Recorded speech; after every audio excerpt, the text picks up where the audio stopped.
سر جھکا کر شمال کی جانب چل پڑے اور اس سے پوچھا جائے کہ کہاں جا رہے ہو تو کہے کہ میں قم جو کہ تہران سے جنوب کی جانب ہے جا رہا ہوں۔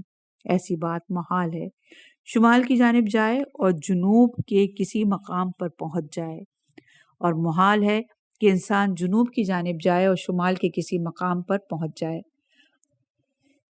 اگر انسان کے کسی مقام پر پہنچنا چاہتا ہے تو اس کا راستہ یہ ہے کہ شمال کی جانب جائے، اگر جنوب کے کسی مقام تک پہنچنا چاہتا ہے تو اس کا راستہ یہ ہے کہ جنوب کی جانب جائے۔ مشرق کا راستہ اس طرف ہے اور مغرب کا اس طرف۔ انسان کہ دنیا میں جس کا کام حقائق کے بجائے قراردادوں معاہدوں کی بنیاد پر چل رہا ہے، اور قراردادی کاموں میں دیکھتا ہے کہ یہ بے نظمیاں واقع ہوتی رہتی ہیں۔ مثلاً کیسے؟ ایک آدمی کہتا ہے کہ میں پڑھوں گا نہیں اور سال کے آخر میں نمبر بھی لے آؤں گا۔ جی ہاں، نمبر لے آنا ایک قراردادی کام ہے۔ کوئی نمبر تو دینا ہی ہے، تو اس کے کام سے کہ اس نے 20 میں سے 18 نمبر دے دیے، تم 18 والے تو نہیں ہو جاؤ گے۔ ایک 18 وہاں لکھا ہوا ہے اور اس کے مطابق عمل بھی ہوگا، لیکن جو حقیقت ہے اسے تو تبدیل نہیں ہونا چاہیے، کیونکہ انسان دنیا میں دیکھتا ہے کہ دنیا کے قراردادی راستوں میں اس طرف جانے کے باوجود اس کو دوسری جانب کا نتیجہ دے دیا جاتا ہے۔ اس شاعر کے بقول ایک لوہار جرم کرتا ہے اور سر کسی تانبے کا کام کرنے والے کا کاٹ دیا جاتا ہے۔ وہ دل میں کہتا ہے کہ آخرت میں بھی چانس ہے، شاید لگ جائے، اور بہت سے لوگ عالم آخرت میں کسی چانس کے ہی منتظر ہیں۔ ایسا کوئی چانس دنیا میں ہے کہ تم خراسان کا راستہ لو پھر کربلا جا پہنچو؟ یہ کہو کہ میں اس راستے سے جاؤں گا، اگر میرا چانس لگ گیا تو کربلا پہنچ جاؤں گا۔ محال ہے۔ جو کام دنیا کے حقائق سے متعلق ہے ان میں چانس جیسی چیزیں مؤثر واقع ہو جائیں۔ میرا مقصد یہی چیز ہے۔ بعض حضرات کہتے ہیں، اور بعید بھی نہیں کہ یہ بات درست ہو، بلکہ محسوس ہوتا ہے کہ ایسا ہی ہے، کہ یہ جو قرآن میں اصحاب الیمین اور اصحاب شمال فرمایا ہے، اس میں بہت عمدہ نقطے موجود ہیں کہ لفظ اصحاب دونوں مقامات پر پہنچاتا ہے۔ لفظ اصحاب ایسا لفظ ہے کہ فارسی میں اس وقت مجھے اس کے لیے کوئی تعبیر نہیں مل رہی۔ اگر آپ کو مل جائے تو بتا دیجئے۔ واحد تعبیر جو مجھے سمجھ میں آ رہی ہے وہ یہ کہ کبھی ہم فارسی میں اور اردو میں بھی ایک چھوٹی یہ لگا کر اس بات کو سمجھاتے ہیں۔ مثلاً ایک مرتبہ ہم کہتے ہیں کہ فلاں شخص قرآن پڑھتا ہے یا فلاں شخص قرآن پر عمل کرتا ہے، فلاں شخص قرآن پر عقیدہ رکھتا ہے، لیکن جب ہم چاہتے ہیں کہ قرآن کے ساتھ اس کے تعلق کو شدت کے ساتھ بیان کریں تو ہم کہتے ہیں کہ فلاں شخص قرآنی ہے، یعنی گویا کہ قرآن کے ساتھ مدغم ہو گیا ہے، یا اس طرف سے الیاذ باللہ فلاں شخص شراب پیتا ہے۔ ایک بات ہے شرابی، ایک شدت کو بتاتا ہے۔ ہمارے پاس فارسی میں اس حد تک ہے کہ لفظ اصحاب میں آپ اسی یہ کو چھوٹی یہ کو کسی قدر شدید کر دیجئے تو اصحاب الیمین ہونا یعنی اس کا یمنی ہو جانا، اصحاب یمین یعنی ایسے افراد جو اسی طرف کے ہو کر رہ گئے ہیں، یعنی اس عالم میں ہیں، گویا کہ اس عالم کا حصہ ہیں اس وقت جبکہ دنیا کے اندر ہیں، ملکوت اعلیٰ والے ہیں۔ اصحاب شمال یعنی وہ لوگ جو بائیں والے اصحاب ہیں، جیسا کہ قرآن کبھی اصحاب النار کی تعبیر لاتا ہے، کہتا ہے یہ اصحاب النار ہیں۔ یہ اصحاب النار یعنی گویا کہ ان کی آگ سے جدائی ہی نہیں، اصحاب آگ ہیں یا یاران آتش ہیں، اس سے چپکے ہوئے ہیں۔ عرض کیا کہ ہمارے پاس فارسی میں اس لفظ کے علاوہ کوئی اور تعبیر نہیں ہے کہ ہم اسے بیان کر سکیں۔ اصحاب الجنہ، اصحاب النار، اصحاب الیمین، اصحاب الشمال، یہ سب ایسی تعبیرات ہیں جو ایک قسم کے شدید تعلق کو بیان کرتی ہیں، اور یہاں پر لفظ اصحاب الیمین در حقیقت یہ کہنا چاہتا ہے کہ یہ حضرات جو یہاں پر ہیں یہ ملوکت اعلیٰ کے مکین ابھی اور اسی وقت وہاں کے ہیں، وہاں پر پیوست ہو چکے ہیں، اور لفظ اصحاب شمال در حقیقت یہ بتانا چاہتا ہے کہ یہ لوگ جو کہ دنیا میں ہیں، دنیا کے اندر ہوتے ہوئے شمال والے، بائیں والے اور بائیں سے پیوستہ لوگ ہیں، اسی وقت اس عالم سے پیوستہ ہو چکے ہیں۔ ان کی حقیقت اس عالم سے پیوستہ ہے۔ یہ وہ بات ہے جو بعض مفسروں نے کہی ہے اور معلوم ہوتا ہے کہ بہت عمدہ بات ہے۔ انہوں نے درست کہا، یعنی جو باتیں قرآن میں آئی ہیں ان کے ساتھ اس کی بہت اچھی موافقت ہے۔ ہم نے عرض کیا کہ قرآن نے اصحاب الیمین کو اصحاب المیمنہ اور اصحاب الشمال کو اصحاب المشامہ کہا، اور اسی سورہ اذا واقعہ میں دونوں تعبیریں آئی ہیں۔ میمنہ یمن برکت سے ہے اور مشامہ شامت نحوست سے ہے۔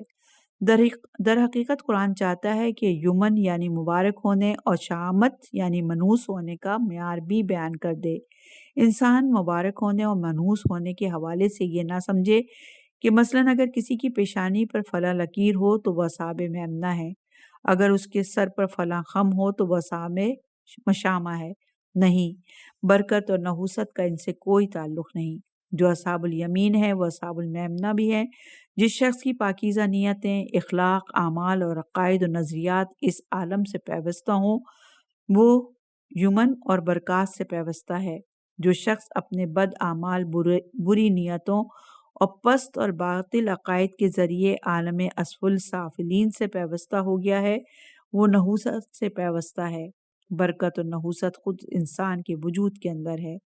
برکتیں اچھے عقائد میں ہیں، نحوست برے عقائد میں۔ برکتیں نیک اخلاق میں ہیں، نحوستیں برے اخلاق میں۔ برکتیں نیک اعمال میں ہیں اور نحوستیں برے اعمال میں، اور کچھ نہیں۔ سابقین کی تعریف۔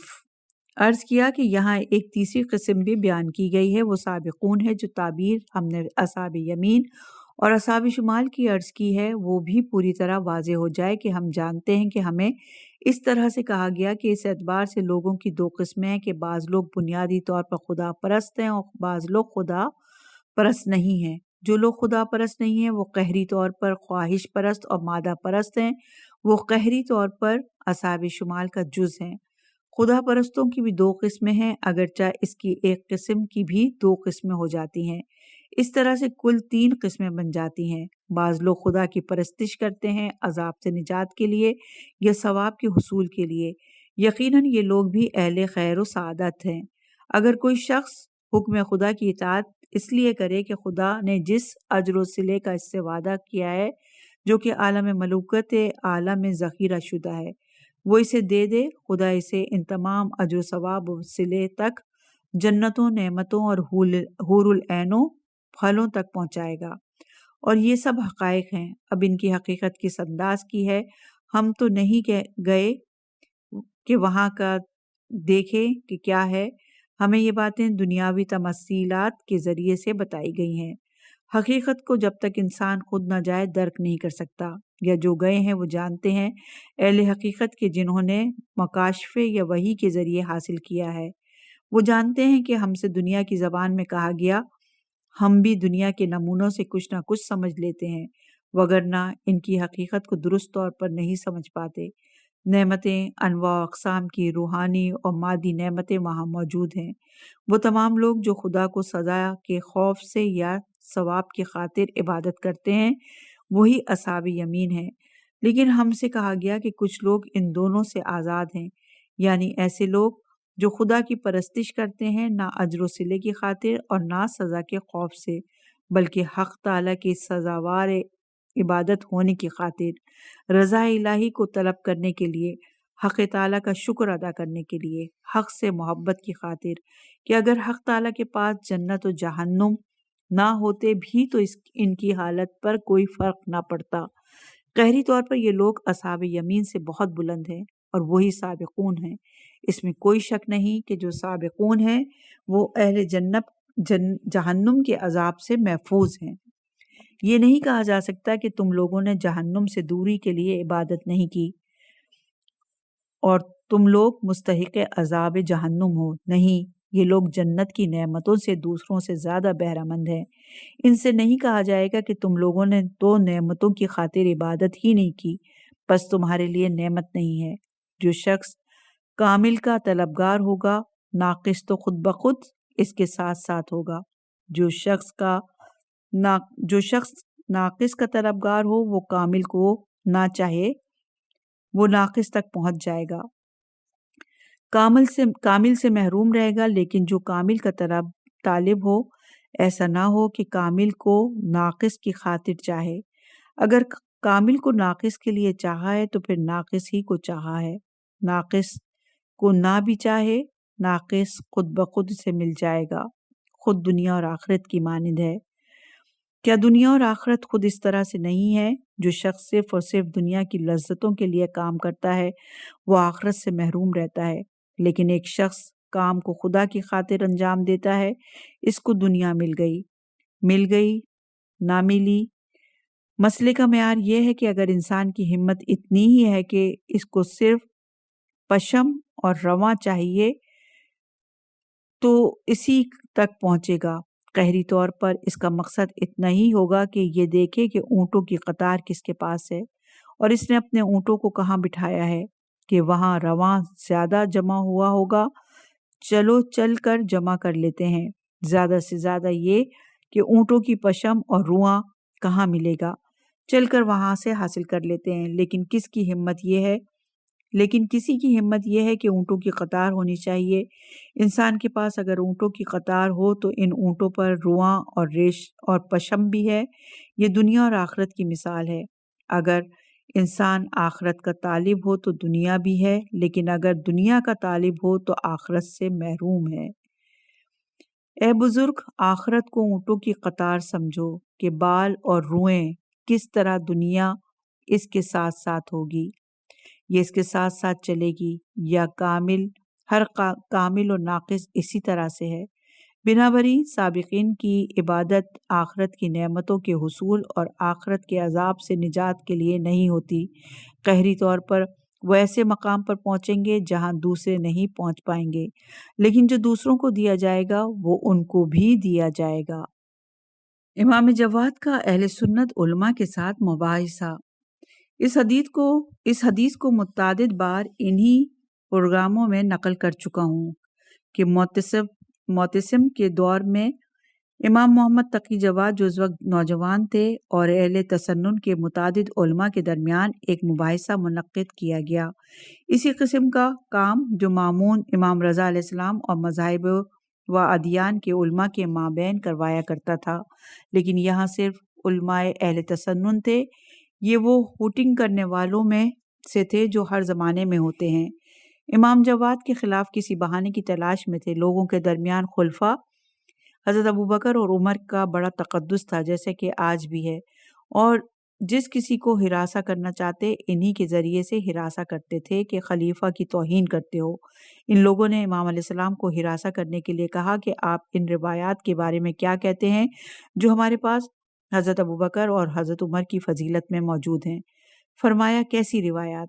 انہوں نے روایت پڑھی کہ جناب جبرائیل پیغمبر اکرم صلی اللہ علیہ وآلہ وسلم پر نازل ہوئے اور بولے یا رسول اللہ، خدا متعال فرماتا ہے کہ میں اپنے بندے ابوبکر سے راضی ہوں۔ آپ ابوبکر سے پوچھئے کہ کیا وہ بھی ہم سے راضی ہیں یا نہیں، آپ ان سے پوچھ لیجئے تاکہ ہم یہ اطلاع لے جائیں۔ فرمایا ہم ابوبکر کی فضیلت کا انکار نہیں کرتے، لیکن اتنا جانتے ہیں کہ پیغمبر اکرم صلی اللہ علیہ وآلہ وسلم نے حجۃ الوداع میں فرمایا تھا کہ مجھ پر جھوٹ باندھنے والے بہت ہو گئے ہیں، کیونکہ اس کو خود اہل سنت نے بھی نقل کیا ہے۔ جو لوگ میری جانب جھوٹی نسبت دیتے ہیں بہت زیادہ ہیں، اور یہ اس کے بعد ہمیں دستور دیا کہ جو حدیث بھی مجھ سے نقل کی جائے اسے قرآن کے سامنے پیش کیا جائے۔ اگر دیکھو کہ قرآن کے مخالف ہے تو جان لینا کہ وہ میری نہیں۔ میں ہرگز کوئی بات قرآن کے خلاف نہیں کہتا۔ ہم ابوبکر کے فضل کا انکار نہیں کرنا چاہتے، لیکن اس حدیث کو قرآن کے سامنے پیش کرتے ہیں۔ جب ہم قرآن کے سامنے پیش کرتے ہیں تو دیکھتے ہیں کہ قرآن فرماتا ہے سورہ قاف کی آیت نمبر 16 میں، ہم نے انسان کو خلق کیا اور ہم اس کے ذہن کے تمام افکار سے آگاہ ہیں، اس کی شہرک سے بھی زیادہ اس سے قریب ہیں۔ بنابری بے معنی بات ہے کہ خدا اپنے بندے کو جو کہ اس کا پیغمبر ہے یہ پیغام دے کہ میں اپنے اس دوسرے بندے سے راضی ہوں، اس سے پوچھئے کہ وہ مجھ سے راضی ہے یا راضی نہیں ہے۔ اس میں نے یہ واقعہ بیان کیا کہ یہ حدیث ہے کہ الحسن والحسین سید شباب اہل جنہ۔ پیغمبر اکرم صلی اللہ علیہ وآلہ وسلم نے فرمایا، اسے شیعہ اور سنی دونوں نے نقل کیا، حسن اور حسین جوانان جنت کے دو سردار ہیں۔ انہوں نے کہا، پس پیغمبر صلی اللہ علیہ وآلہ وسلم کی اس حدیث کے بارے میں آپ کیا کہتے ہیں کہ ابو بکر اور عمر سید یہ دونوں جنت کے بوڑھوں کے سردار ہیں؟ فرمایا کہ ہم پھر ان کے فضل کا انکار نہیں کرنا چاہتے، لیکن افسوس کہ جنت میں کوئی بوڑھا نہیں ہوگا کہ یہ ان کے سردار بنے۔ مجھے یاد ہے کہ ایک زمانے میں یہ حدیث میرے مرحوم والد خدا ان پر رحمت کرے انشاءاللہ کی خدمت میں پڑھی گئی۔ انہوں نے ایک بہت عمدہ اور پر لطف مثال دی کہ دو دینی طالب علم آپس میں مباحثہ کر رہے تھے۔ آپ جانتے ہیں کہ طلاب دینی جب علمی مسائل میں مباحثہ کرتے ہیں تو بعد میں معاملہ تو میں مارا ماری، کتاب ایک دوسرے کے سر پر دے مارنا اور مباحثے سے خارج باتوں تک جا پہنچتا ہے۔ ان میں سے ایک طالب علم نے دوسرے سے کہا، تم تو جاہل ہو، میرا علم کہاں اور تمہارا علم کہاں؟ میں نے تمہارے سر کے بالوں کے برابر کتابیں پڑھی ہیں۔ اتفاقاً وہ صاحب گنجے تھے اور سر پر ایک بال بھی نہیں تھے۔ اس نے اپنے سر سے ٹوپی یا امامہ ہٹایا اور کہا، دیکھ لیجئے آپ کی معلومات کتنی ہیں۔ ایسے ہی جملوں میں سے ہے کہ ابو بکر اور عمر جنت میں بوڑھوں کے سردار ہیں، کیونکہ ایسے ہی جملوں میں سے ہے کہ وہاں کوئی بوڑھا نہیں ہے، یہ ان کے سردار بنے۔ انہوں نے سمجھا کہ پیغمبر صلی اللہ علیہ وآلہ وسلم نے جو فرمایا کہ حسن اور حسین جوانوں کے سردار ہیں، کیونکہ جب پیغمبر کے فرماتے وقت یہ جوان تھے تو فرمایا جوانان، جبکہ وہ بھی جوان نہیں رہے اور بعد میں بوڑھے ہو گئے۔ اوربن اترابا، یہ سب ترب اور ہم عمر اور جوان ہیں۔ لأصحاب الیمین، ان کا تعلق اصحاب یمین سے ہے۔ سلۃ من الاولین و سلۃ من الآخرین، اولین میں سے کثیر اور آخری میں سے بھی کثیر ہے، کثیر اصحاب یمین میں ہے۔ اب اگر اولین سے مراد پیغمبر اکرم صلی اللہ علیہ وآلہ وسلم سے پہلے کی امتیں ہوں، یعنی گزشتہ امتوں میں اصحاب الیمین کثرت سے ہیں اور اس امت میں بھی کثیر تعداد میں اصحاب یمین ہیں، اور اگر اس طرح سے ہے کہ جیسے بعض دوسروں نے کہا اور ہم نے اسی کا انتخاب کیا، مراد یہ ہو کہ اسی امت کے اولین اور اسی امت کے آخرین، یعنی اس امت کے بارے میں بات ہو رہی ہے۔ آیت کہہ رہی ہے کہ اسی امت کے اولین میں سے کثیر افراد اور اسی امت کے آخرین میں سے کثیر افراد اصحاب یمین میں سے ہیں۔ وصلی اللہ علی محمد وآلہ الطاہرین، باسمک العظیم العظم اعز الاجلا یا اکرام یا اللہ۔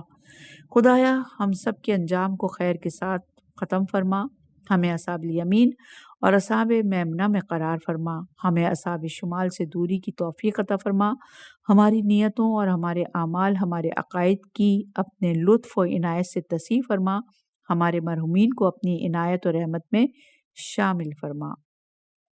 یہاں پر استاد شہید مرتضیٰ مطہری کی تقریر کا اختتام ہوا اور تفسیر بھی اپنے اختتام کو پہنچی۔